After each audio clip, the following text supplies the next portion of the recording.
All right, everyone, welcome to the Real Estate Game Changer Show. I'm your host, Mike McKay, based in the Jacksonville, Florida market. And each and every week, we do this show with people who are changing the game of real estate all over the country.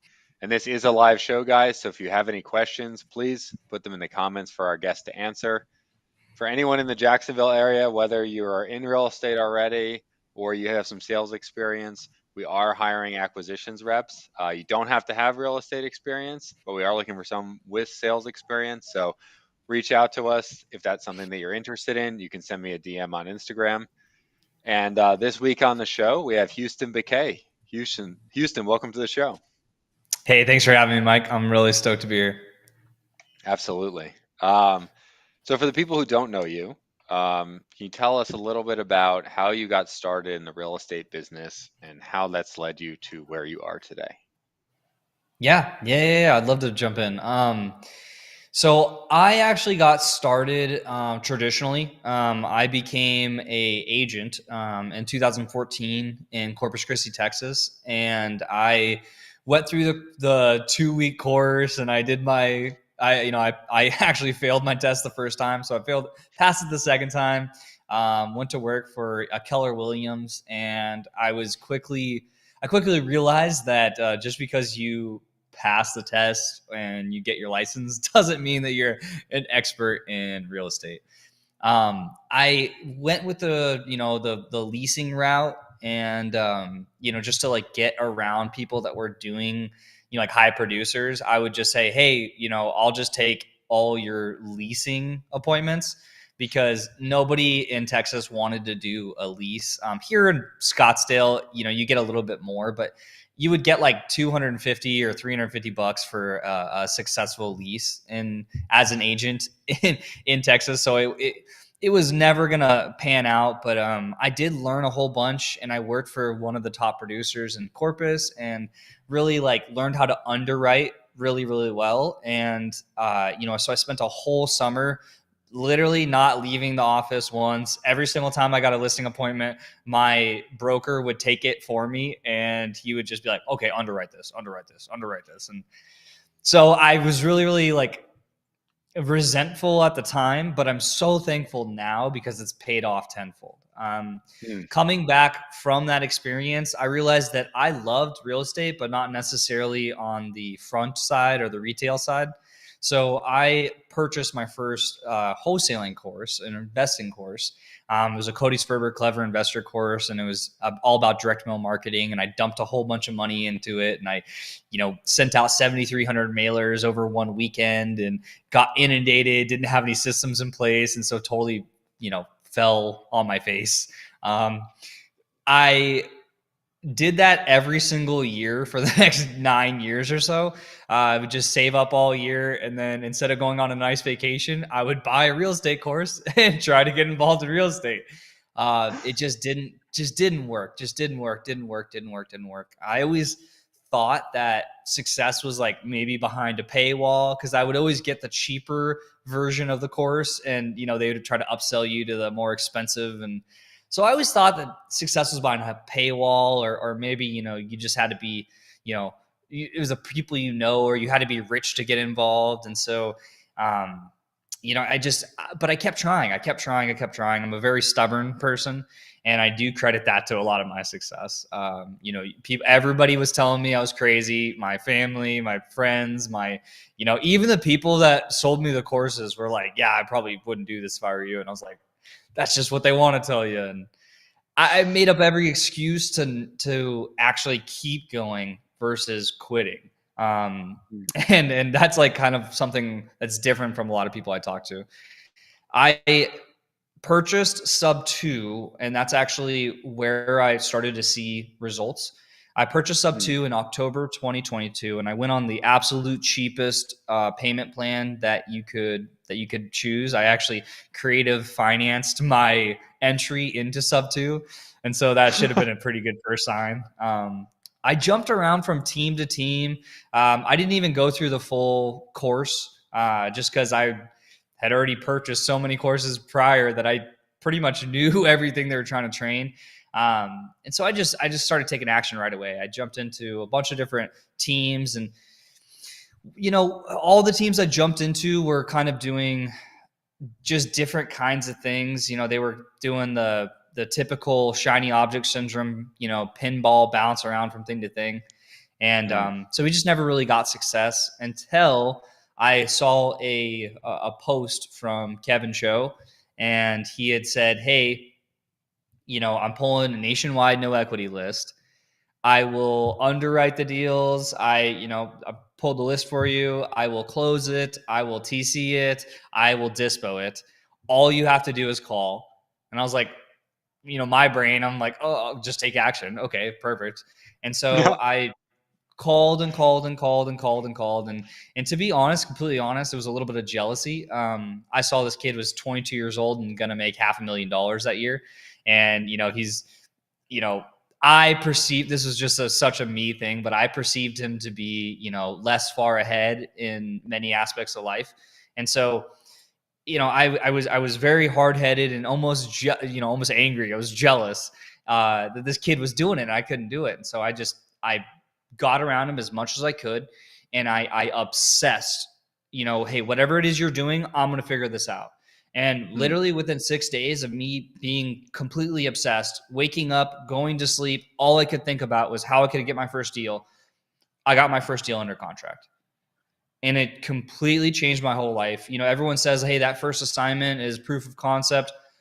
I was completely over the assignment by the time it came. I had gone through the roller coaster of emotions and was all like, the moment it was accepted, I was like, no way, no way, no way. And then literally 2 days later, he was like, hey, I signed this to Pace. And I was like, what? I was like, no way. And like the proof of concept came right then and there. It wasn't actually when I got that check. That check, it was cool. It was actually the biggest check I'd ever gotten to that point, but it didn't give me any kind of fulfillment or deep seated like there wasn't like and I realized right then and there I am definitely not a money motivated person. Absolutely Mm. not. I am a goal and people oriented person, like 100,000%. So it was awesome. I got my first check. I got my first deal, and I got that proof of concept, and I just kind of started running with it. I would Mm. do about a deal a month for the first 4 months, and then I met my first partner who basically came over to my house, watched me work for a day, and was like, "I could automate and streamline a lot of what you're doing." And I was like, yeah, okay, whatever, do it. And I just went about my business for the next 3 weeks. And then he calls me up and he's like, hey, can I show you something? And he had developed this program that basically pulled all the leads that I was pulling, sorted them, added new columns, and imported it into the CRM that he had designed as well. And I was blown away, frankly. And he was gave me the ability to scale from one deal a month to 3 to 5 deals a month with just Mm. the two of us. And it was kind of a mind, again, another one of those proof of concept things where like, hey, this can be a business. And after 2 months of doing that, and like we had like $67,000 in assignments in the pipeline, I was like, all right, quit my W-2, focusing full time on this. And it was a little too early because those assignments didn't end up, ended up being like 22,000. That's just the nature of the game. But I kind of failed forward, and really realized, like I said, as I'm not a money motivated person, and so I kind of turned around and tried to be the Kevin Show to everybody else. Because now he's very successful and doesn't have as much time anymore. So I'm that next step up now, Mm. and I try to provide that for as many people as possible. So currently, to bring it up to date now, I do what's called creative wholesaling. So I wholesale on market, or mostly on market, a couple direct to seller, but wholesale on market creative deals, meaning I purchase them subject to, Mm. I put some favorable terms in there, and then I sell them to an end buyer. Gotcha. Those are since March 27th, 2023, my first deal closed. I've now closed on, I think, 24 this coming week, creative transactions. Mm. So That's an interesting thing to dive in on, right? So you only focus on these creative deals. So Mhm. how do you target, whether that's sellers or I guess agents who would be good prospects for creative deals? Or is there a criteria that you're looking for or? So this is a very, very good question. I want to unpack that into two different answers. Hmm. The first answer being no, you don't need to target anything specific. When it Mm, comes to agents and going direct to agent, which is a whole, marketing channel essentially, what you're doing hmm. is you're cold calling agents about their Hmm. listings. And then what we're really doing, what I'm like training my callers to do, to focus on, is to build that relationship and not worry so much about the actual deal in hand, but to lead with value and show them what we're doing so that they can then apply that to any other listings they have. Because something Hmm. unique with agents versus going direct to seller is the fact that agents, their whole job is to find properties. So Hmm. there's the potential to do repeat and multiple repeat business with the same agent. I have Hmm. an agent who, I'm about, we're closing on the 29th, but I think we actually just pushed it back to the 4th. Um, on a property in Killeen, Texas. This is the second property that she's brought us, and we actually have a third one that she's like going through her listings, and she's like, "Hey, I think that this one might work too." So Hmm. it's awesome because I don't have to target anything specific when I'm talking to agents. I'm just building the relationship and explaining what it is that I'm looking for, and then they go to work for me. That's my Hmm. favorite part about agents. Then the So, second part, oh, I apologize. So the second part about that question is, yes, I do actually target low equity opportunities, hmm. and I do that through just a system or a software called PropStream. Hmm. It's one of many many real estate softwares. I like PropStream because it shows estimated mortgage balance, and it's usually Hmm. pretty close to accurate. And what I can do then is I can search for a maximum amount of equity or years owned. There's a couple ways to target, but mostly an estimated amount of equity. Hmm. And then I export those leads. And so that the leads that I'm calling shouldn't have any more than 20% equity. And the reason why I'm targeting those leads in particular is because the average closing cost on a home nationwide is around 8%. So that means that these sellers are going to walk away with at very most 12% of the entire purchase price of the home. And Hmm. so they are a good opportunity to target for somebody who's looking to get into a low interest rate at a good entry cost. Hmm. And then, what does that conversation with the agents sound like, where you're kind of letting them know what you do? So again, I'm going to do two parts on this. So the first one, where I'm not actually specifically targeting any specific kind of lead, the Right. conversation is just a surface level. I call it a discovery call or an introduction call. And Hmm. basically, what we're doing is we're just, we're introducing ourselves. We're leading with value, like I said. So, we're saying, hey, we're buying in the area. We'd love to be a resource to you. Do you come across any kind of distress listings? Um, I oftentimes go into those kind of conversations specifically trying to target, those low equity or owner finance deals. And so what that looks like is basically I'm disqualifying every other method of purchasing. So Hmm. I'm calling and I'm saying, "Oh shoot, rates are so high nowadays. I don't think I can make this work on a traditional purchase." Oh man, your seller has a whole bunch of a whole bunch of debt. There's not very much equity. They're not going to make very much money on a sale. Shoot. I mean, well, how else can I buy this home? And I'm kind of letting them kind of fall into the perfect spot for a sub two pitch is pretty much what I'm doing. Hmm. And so when you pull that prop stream list, you're pulling it of properties that are currently on the market with low equity. So you reach out to the Correct. agents. Got it. Correct. Okay. Correct. I was very, very broke when I first started wholesaling, as many people are. So I looked for free or very, very cheap opportunities to market. You Mm, can build an amazing, consistent, predictable wholesale company through marketing, but it's pretty expensive. And so for people that are brand new, getting started, and maybe don't have a bunch of money, um, wanting to get involved and produce an active income, I strongly recommend going the direct to agent route because mm, it's free. I mean, they're listed on market. You don't have to skip trace anything. There's obviously a level of motivation. You've got the pictures there. You don't need to send somebody out. Usually, there's either an inspection report or it's listed on market, so it's probably going to qualify for FHA or government backed loan. mm, So there's a it's an easy in for people that don't have a whole bunch of money to do marketing. yeah. When when you're having that conversation with the agents, right? You're like, do you have any distressed listings? Like, Mm-hmm. what are you specifically telling them to look out for? To like, think of me when, like, what are you Oh, saying? Think of me when this, right?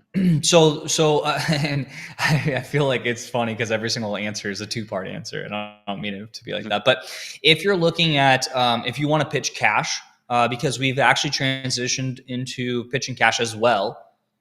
Mm, So we have like our I think our second cash deal is all.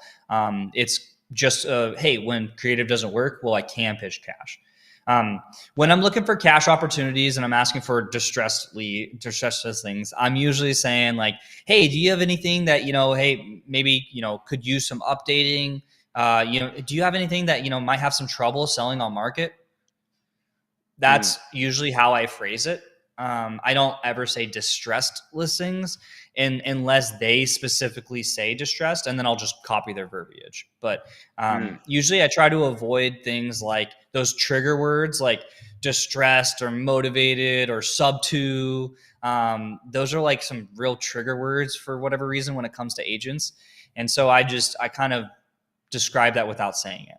The next thing there, when I'm actually looking for creative leads, the way I describe it is I'm usually like, hey, it's kind of through a third party story. I'm like, hey, we just purchased mm, this home, just a couple weeks ago, where it had a really good interest rate, so we just kept that rate in place and we cashed out the seller's equity. If you have any mm. listings that for whatever reason the seller is going to have to come to the closing table with cash, please let me know. I'd love to be able to put some money in their pocket and take care of you as well. Hmm. Yeah, I like that phrasing. Keep the rate in place and cash out the seller's equity. It's an interesting way Because to put because it. they can make whatever assumption they want at that point. They're like, oh, okay, he's going to do an assumption. Oh, he's going to do a blah blah blah. Oh, he's going to do this. I don't really care what assumption they make, as long as it doesn't come across as like I'm some scammy sales commission breath, person who's just looking for a discount. Yeah. Huh. Interesting. So let's say that they do bring you a deal, right, through an Mm-hmm. agent. I know that we don't do any really agent direct stuff, and we have an agent bring us something occasionally, but it's not our focus. Um, Sometimes the challenge can be like, you're communicating through a third party to someone else, right? So Yep. how do you navigate that conversation so that they relay that information in a way like it's always hard to have someone else sell on your behalf, right? Oh Sell yeah. your plan to the seller, especially when it's not just a straightforward like cash offer, for example. So Mm-hmm. how do Mm-hmm. you go about dealing with that? This is tough. It's a little delicate balance for sure. You don't want to insult the agent by telling them that they don't know what they're talking about. So I like to do a number of things. The first thing I like to do is I like to have the agent actually explain to me, what it is I'm offering.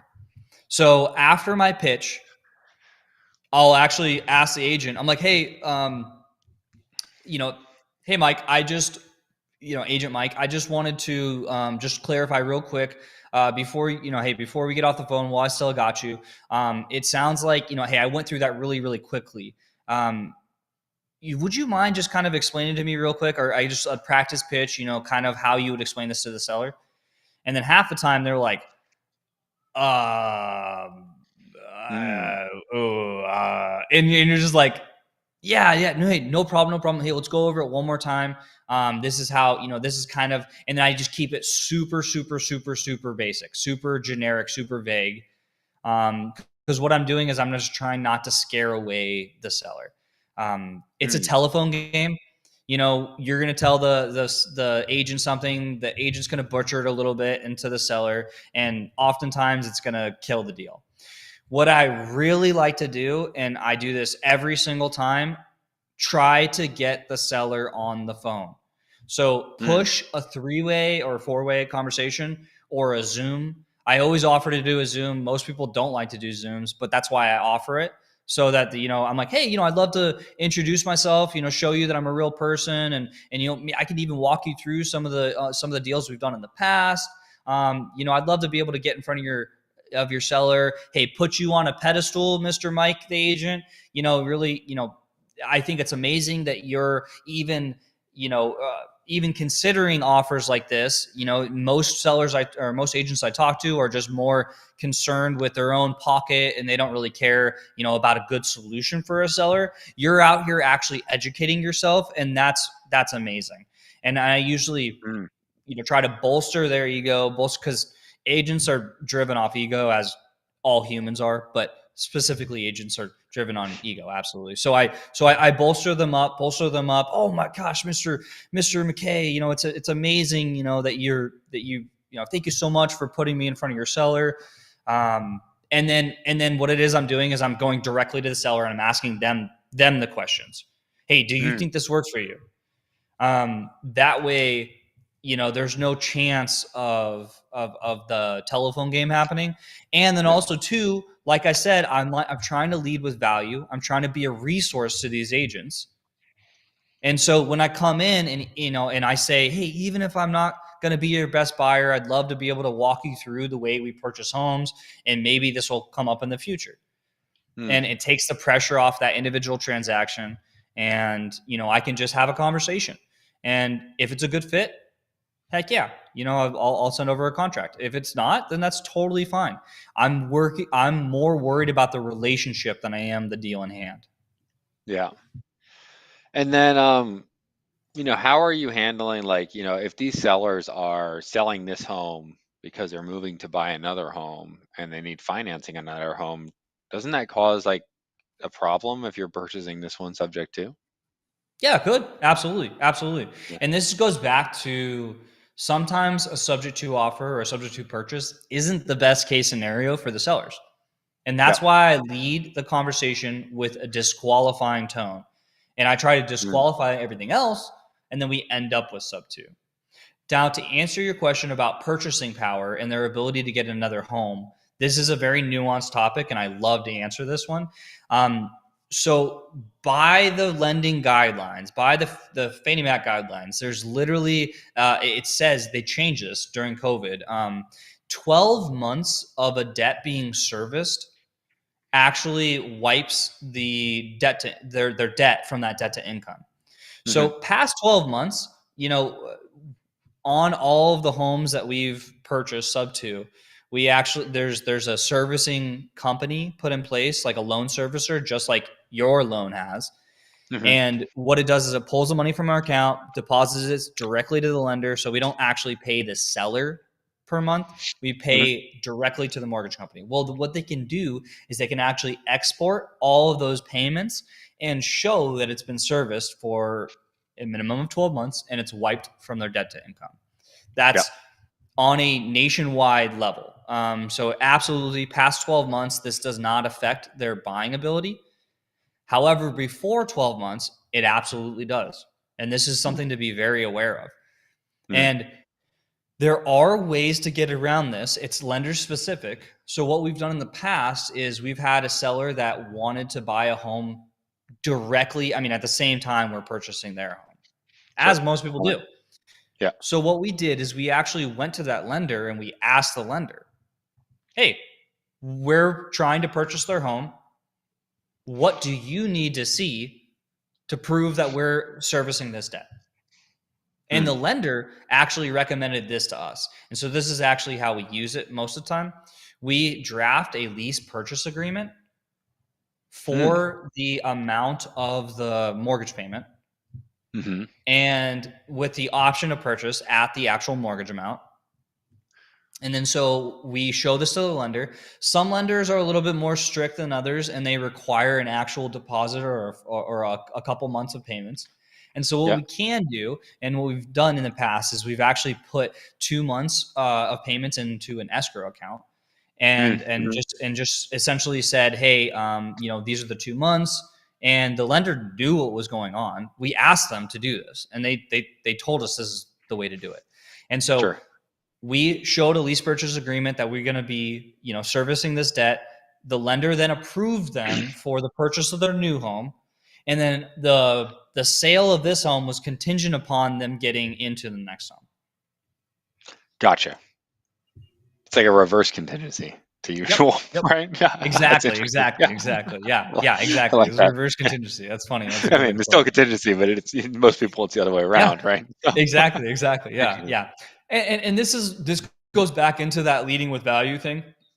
I don't want to purchase this home if it's going to impede their ability to get into a new home. sure. I talk myself out of more deals than I talk myself into, because at the end of the day, I've had some nightmare stories where I want what's best for the seller, Mhm. and what's best for the seller is oftentimes not. I shouldn't say oftentimes. It's sometimes not the best investment. Sure. So Yeah. just because a seller wants to sell to you sub two doesn't mean that it's a deal or that you should buy it sub two. Yeah. Who are you using to service your loans? So I don't personally own any homes, so I don't even own the home I live in. So I wholesale everything out of those 24 transactions in the last 11 months. I haven't purchased anything, unfortunately. So are they then the end buyer is setting up the servicing company? Is that how that's Correct, working? correct. Or okay. So RTCs actually set up the servicing company for the end buyer. That's just Ah, part of the okay. service we provide. So it's dependent upon the end buyer's choice. The most common one we've seen is Westar, just because that's what Pace uses, and so that's what everyone kind of starts with. Gotcha. But then we've seen a whole bunch more. Gotcha.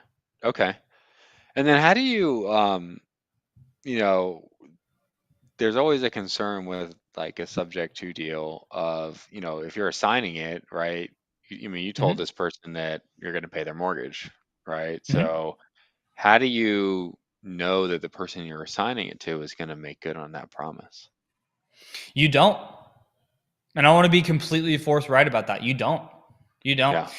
As a wholesaler, what I'm doing is I'm actually putting in the instruments to, properly convey title and to set up the third party servicing for that end buyer. Hmm. But at the end of the day, it's on them to make the payments. And as we've seen in sub two, there was a large falling out towards the end of 2023 with a pair of individuals that took on way, way, way, way too many opportunities at once and were well over their head, and they ended up defaulting on pretty much all of these loans.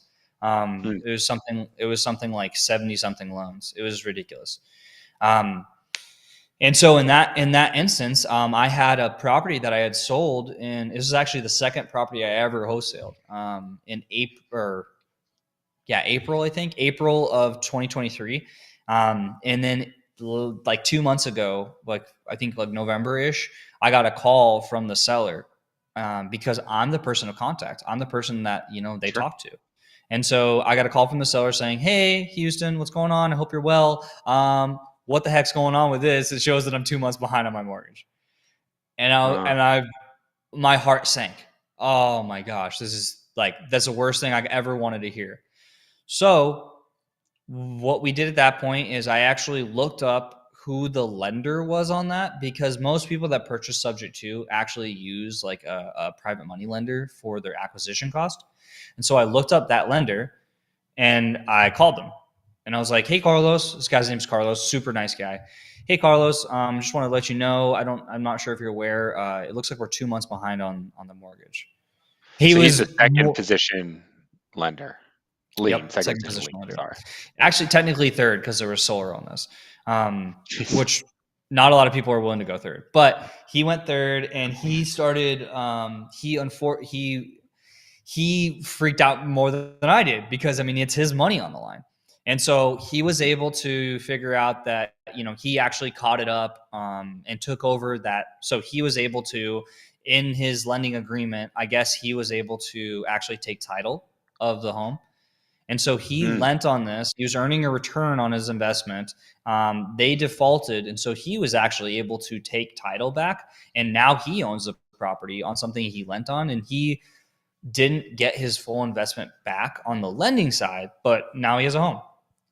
So it yeah. worked out for him. He's okay with it. And the seller, she's was so sweet through this whole process, but understandably, like really frustrated. So the Mm, lender actually offered to pay for a credit repair service for the seller, which was really, really sweet. And we ended up doing that, and everything worked out great. But to your point, Mike, I mean, it is ultimately on the end buyer to do that. And so you have to properly vet your buyers. mm, One way to do that is we actually have like a mandatory questionnaire and introductory discovery call, essentially just like we do with agents, with buyers. And we require them to show us their proof of funds, but an actual proof of funds. We mm, require them to show us their what properties they've closed on. And to be completely frank, we don't work with people that haven't bought a home before. mm, Um, I love to help people, do their first deal. But on the front side, I I, mm. I don't really want to be doing deals with people who haven't done them on the backside, because it's all about the trust. And I don't trust somebody who hasn't done deals to give the same level of service that I have provided on the front end. And so Mhm, that's a big portion of what we do now is properly vet our buyers, mhm. well, as much as we can. I mean, I'll tell you in 6 months if we properly vetted them, but so far, we properly vet them as well as we can, and Yeah. put the instruments in place to make it a pretty bad day if they are not to perform. What type of instruments are those? So if you are in the group sub two, Pace provides he provides pretty great contracts that essentially put protections in place for the seller. How we're supposed to buy these properties subject to is we actually buy them mirroring the existing terms, so like as a mirror wrap, and then you're supposed to include the actual property in a deed and trust. That's how it's recorded, and it's up to the buyer to actually do that.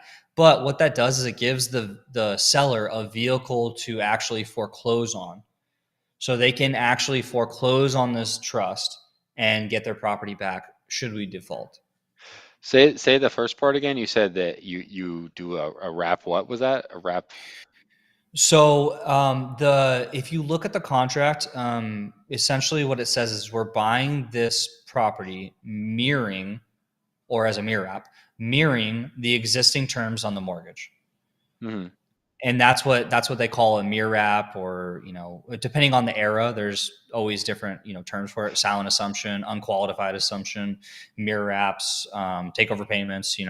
But it's all the same thing. We're just keeping that existing debt in place, and we're purchasing it mirroring the existing terms. um, So it's a second mortgage that the seller holds towards the buyer, so you're wrapping the underlying debt, or no? yes. Okay. Yeah, well, I think I misunderstood you there. Could you repeat that one more different time? Yeah, so let's say, for example, a seller's got some debt on there, 3.5%, whatever. Hmm. You're not Hmm. really taking that debt well, subject to, you're kind of the seller is then making a loan to you, or if pretending you're the buyer, right, at Yes. 3.5%, so they're essentially wrapping their own mortgage so that they have the Yes. ability to foreclose if you default, as opposed to just signing over the deed. Correct. Am I understanding it Correct. right, or okay? Correct. Correct. And that's not how every single buyer actually buys, but that's how it's laid out in the contract to follow. Mm, And that puts the most protections in for the seller that I've seen so far. yeah. What other things are in there? You said something about deed of trust, or I don't really know Yeah. that much about that. So if this is more this is for like a seller finance note. So if there's like a like if we're essentially like, let's say they owe 300 and the property's worth 500, and so we're going to put, without a down payment, it's like a $200,000 second position note. Yep. So it's recorded as a promissory note, and then it's Mhm. secured with a deed of trust. Oh, okay, just This like a normal mortgage. Okay. just like a normal mortgage. Yeah. And what that's doing, like I said, is it's giving them an opportunity to foreclose on something Mhm. should we default. Gotcha. What other like protections are put in place, or do you guys put in place? You know, so we've kind of transitioned out of the deed in lieu. It's Hmm. not been enforceable, is or so we've been told. A pre-signed deed in lieu doesn't hold up in court. Hmm. So what we can do is give them a view, give them a chance to foreclose on something, and then also to make it pretty stringent upon us actually performing. So there is, there's certain things like a quick claim deed. We've done like one or two of those before, where essentially it says that if we miss 30 days or 15 days with a payment, then this property gets quick claim deeded over to the seller without having to go through a foreclosure process. However, we haven't seen any of those through to the end, meaning like a buyer hasn't defaulted and a seller hasn't utilized that. So I'm Hmm. actually not sure if that vehicle is litigious, if it actually works. Yep. What about due on sale clause? How are you guys navigating that? Mm-hmm. So yeah, this is a really good question too, and it really just depends on what the actual loan to value is. If you have an 80% or less loan to value, the best situation is probably just to refinance it. Sure. Um, Yeah. the most common that we've seen, because I've actually I have like a partner that we've done other stuff with. He has a property that actually did have a due on sale call. And so what he's doing there is he's actually deeding the property back to the seller, Hmm. and then he's purchasing on an executory contract. So every single state has a different documentation that basically, like I know in Texas it's a land contract, but it's essentially it's a document that states that you're purchasing the property, but the title is going to be held at a third party company like the escrow company until the payments are completed. And so this makes it a little bit more difficult to claim tax benefits from the home. Sure. However, however, you can still claim tax benefits, but you have a higher likelihood of being audited by the IRS. And then as long as you have the proper documentation and systems in place to show that, hey, this, we're servicing the debt, we're operating it, we're, the owners, you can actually legally claim tax benefits from it. It's just, are you willing to go up to bat for that? Yeah. Yeah, that sounds kind of similar to like what they call a contract for deed in Yep. Florida. Yep. Exactly the same. Okay. Yep. They're all part of a family called the executory contracts. Okay. Gotcha. And like, how much of like, do the sellers, are they aware that you're assigning these? Like, how upfront are you about that? So I believe in being like pretty transparent. I'm not 100% transparent, just to be completely honest. Just to Yeah. be transparent, I um, I usually phrase it in the sense of, hey, I'm working with a group of investors. I'm part of a large group of investors, which I am. And I'm gonna be looking at this as a long-term rental. And if it doesn't fit for my numbers, if it doesn't pencil out, well, I'm still going to, I'm going to put this in front of these people and, potentially find you a buyer that's going to agree to all the terms that we put in place. So nothing changes for your seller, Hmm. is kind of how I put it. Other times, if it's a really, really strict agent and they're like, oh, we don't want to do any assignments. Well, I usually say, hey, I assign every single property I have, whether it's going to be to another investor that I work with, or if it's going to be a different department of ours. And I usually just kind of explain it away as a funding partner, and that our funding partner is the one who is essentially going to be holding title. That's part of their requirements. That's kind of how I get around it. Hmm. That's for properties that the first time around. If I look at a property and the agent realizes that this is not a good deal for sub two, one way I can do it is I can pitch what I like to call a transparent wholesale. And I like Hmm. to tell the agent, like, hey, look, similar to like what I just said, like, hey, look, this doesn't look like a deal for me, but doesn't mean it's not a deal for somebody else. I work with a whole bunch of people and they all buy for different reasons. Sometimes they focus on, temporary housing solutions and furnished rentals. Sometimes they're doing short term stuff. Sometimes they're buying for sober living. You know, all of their underwriting is going to be different. And so maybe just because it's not a deal for me, it doesn't mean it's not a deal for them. You know, Hmm. if your seller agrees to these terms, why don't we do this? I'm down to put it under contract and leave a shorter a shorter inspection period of maybe 10 days. And I don't want to waste your time. I don't want to waste your seller's time. But if you think that these terms work for your seller, I'd love to be able to put this in front of the people I work with and see if it's interesting to them. Would Hmm. you be open to something like that? And so I'm essentially pitching an option contract or a Sure. transparent Yeah. wholesale, as I like to call Yeah. Gotcha. it. Um, do you guys use trusts at all when you're doing the Um, subject to deals? do we use trust in what sense? Like to hold on to these? Is that what you're asking? There's some people who use like, land trust to, transfer the title as opposed to Mm. just transferring it the normal way. I don't know if that's something that you guys do.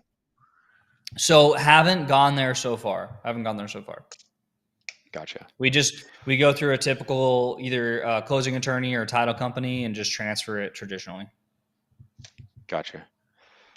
What what do you think changed for you? Like, because you said you bought your first, wholesaling course or real estate course 10 years ago, and then it Mm-hmm. kind of took really like 9 or 10 years to like get, Mm-hmm. rolling and get your first deal, and then obviously things kind of took off from there. Like, what do you think was the catalyst that made this different than the previous times? I truly believe it was the company I surrounded myself with. Hmm. I just kind of shunned all of my current friends at the moment, who were great people. I'm still friends with them. We're been friends since high school. I've been friends with them forever, but they weren't success minded. Hmm. Hey, they were, one of them was and working on an oil field and making 150,000 a year. I had another friend who's a master's and has some other kind of degree as an architect, and then I have one friend. So I have successful friends, but they're successful in different fields, and then they don't carry that to their personal life. They don't carry that in conversation. They're big, like, kind of you know past minded people where they're always bringing up the past. They're never thinking about the future. They're not willing or wanting to grow. So I got Mm, around growth, success minded people, and that's what sub two did for me. That was a big changer. But physically, I mean, like actually getting around these people was the biggest game changer I've ever seen. mm, Um, Actually, physically getting around these people in the same room, literally touching these people. And I was like, oh, these are real people. They're really doing it. And this is actually what it takes. mm-hmm, It's one thing to learn about it on a course, it's one thing to hear people be successful that you've never met or don't know. But if you're talking to these people, you physically, I'm like, I was shaking this guy's shoulder, like, hey, how can I do what you're doing? Like, and just physically getting in the room with these people and having that, fallback, having that, like, trust fall kind of scenario is what really pushed me over the edge into the realm of, hey, this is possible. Then what yeah, actually got me to success was obsession, absolute obsession. Just day out, thinking about getting my first deal, thinking about how to improve my conversations. I didn't listen to YouTube or podcast or music. I watched seller calls just again mm, and again and again and again and again. And then I would make a seller call. And then I would listen to a couple, and then I would make one, and then I would listen to a couple, and I'd make one. And I got obsessed. And like I mentioned earlier, it was a little bit of jealousy that drove that.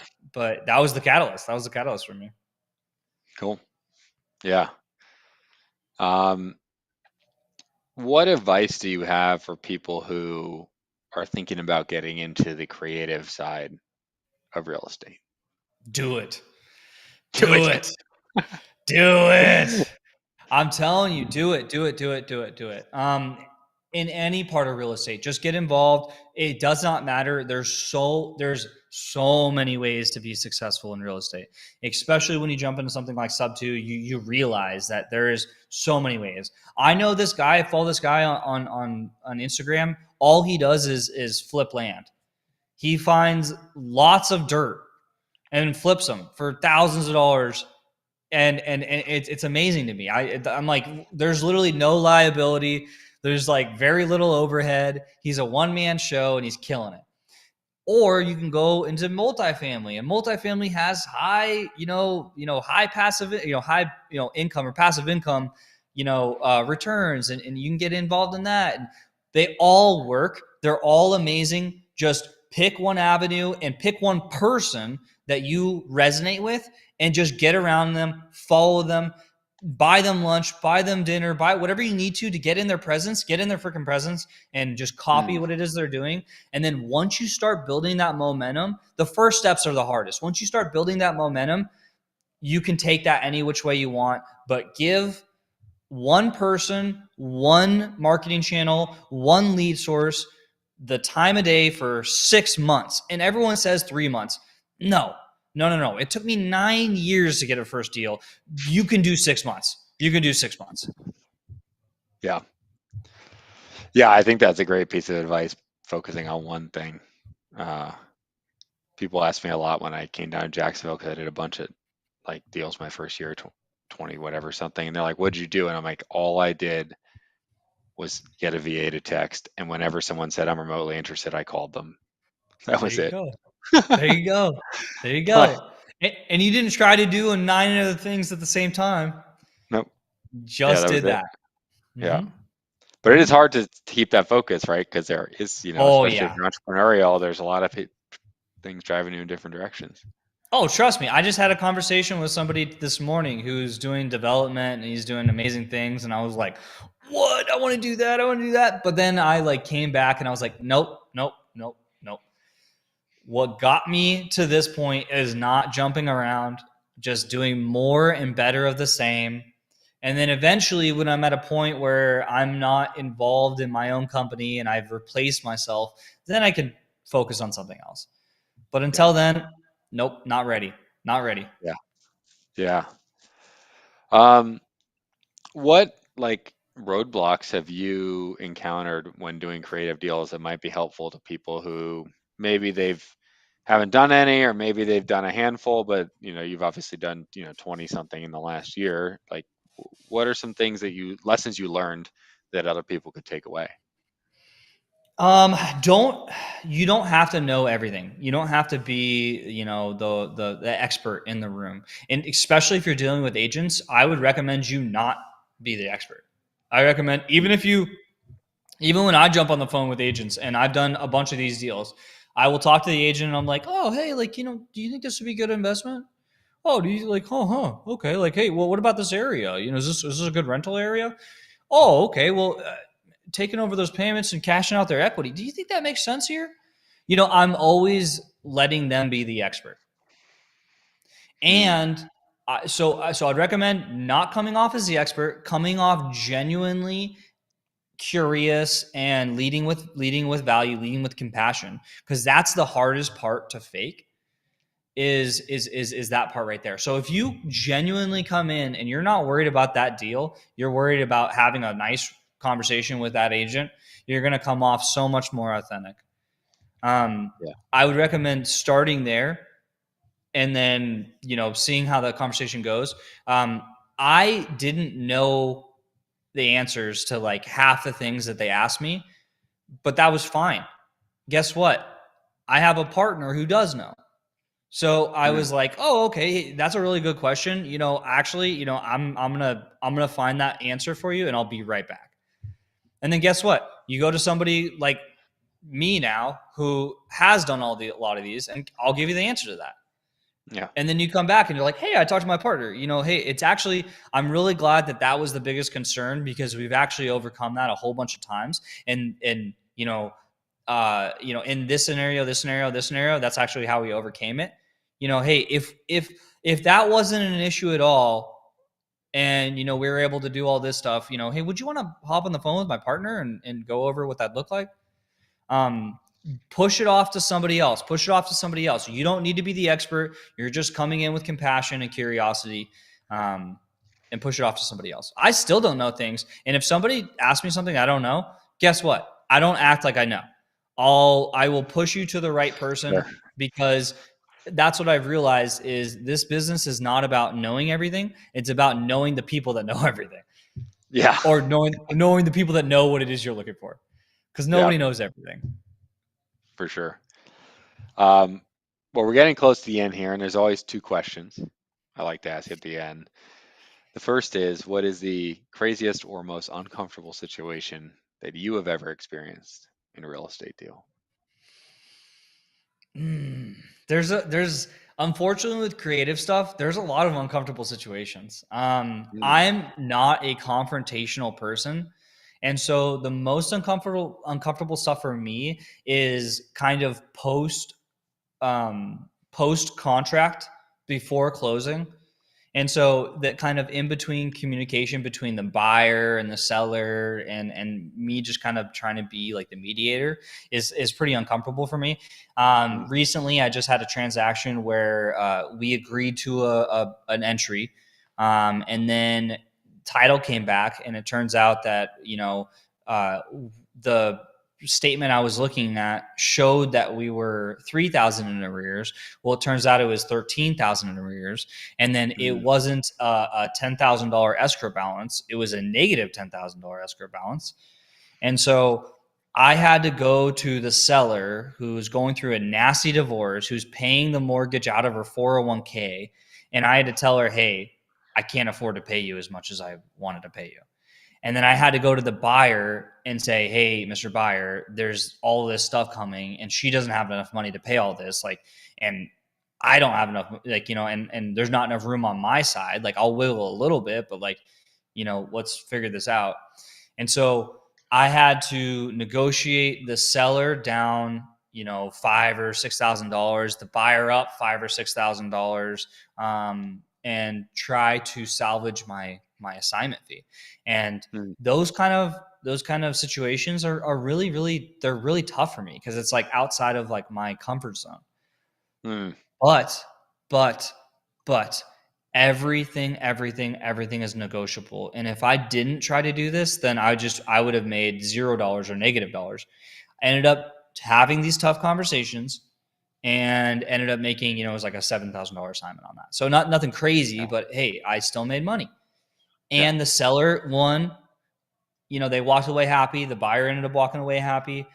Even though it was a really, really tough conversation, a really uncomfortable conversation for me, it Mm. it worked out really well.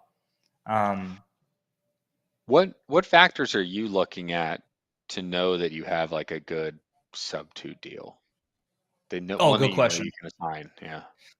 So everyone buys for different reasons. The most common thing I hear is a cash on cash return. So people are looking for typically a 10% cash on cash return for cash flowing rental properties.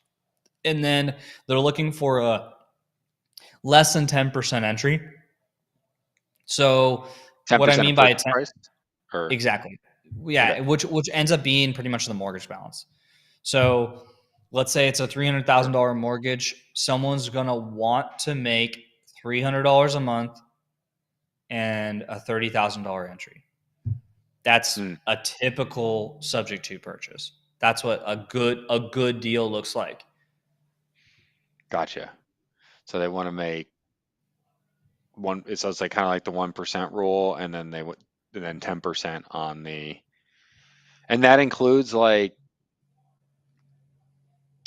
well, that includes like, oh, I guess it's the entry fee includes your assignment fee and then whatever the seller's getting, right? Is that kind of how it's? I'm not Correct. as familiar with subject to stuff compared to Yep. cash. Yep. Yeah. Yep. Yeah. So Okay. the entry fee on a subject to purchase is broken down as cash to seller, Okay. cash to agent if there's an agent, assignment, any arrears there may be, as well as Hmm. closing costs.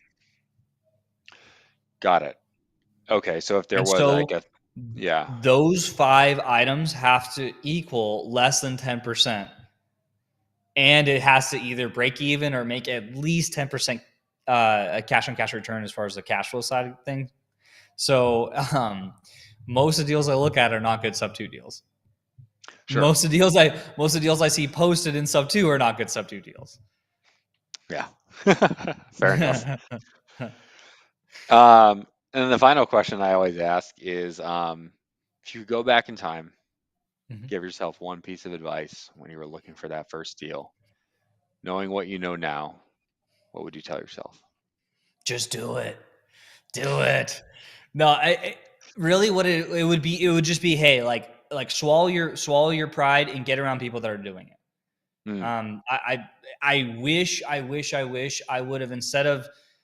Actually, I shouldn't say that because everything that I did put me in the position to succeed now. hmm. However, if I was going to redo it, if I was going to tell somebody else, and this is what I tell everybody every day, get around people that are doing deals. Like, just get around them. Just like I don't know very many people that are doing deals that like don't want people around them. Mm, Like everybody that I know that is doing deals want action takers around them because guess what it is? That's a lead source. It's good for me too because hey, you're bringing me problems. I have the potential to make money on that problem. mm, I don't want you to come to me and be like, "Hey, well, where do I start? What's wholesale mean?" Well, look it up on Google. Like, go on YouTube, get the basic information. It's all out there. It's all free. When you're ready to take action, come bug me. Well, I'll get you a hmm. list pulled. Or I'll instruct you how to pull a list. Take action and bring me problems. Bring people problems. Get around people that are doing deals. That's the number one thing I would tell people. Yeah, gotcha.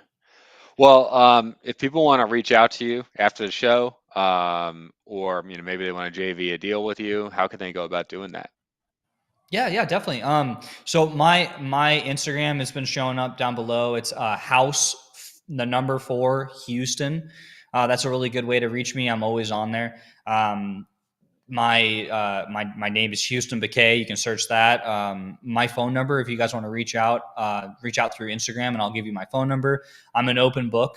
Like I said, I do a Zoom 4 days a week where I do live office hours. We comp deals, we overwrite, underwrite, make offers live. So I'm happy to do that. I would say Instagram is probably the best way to reach out to me. Cool. Well, awesome, man. This was great. Thanks for being on the show. Dude, thanks for having me, Mike. I had a blast.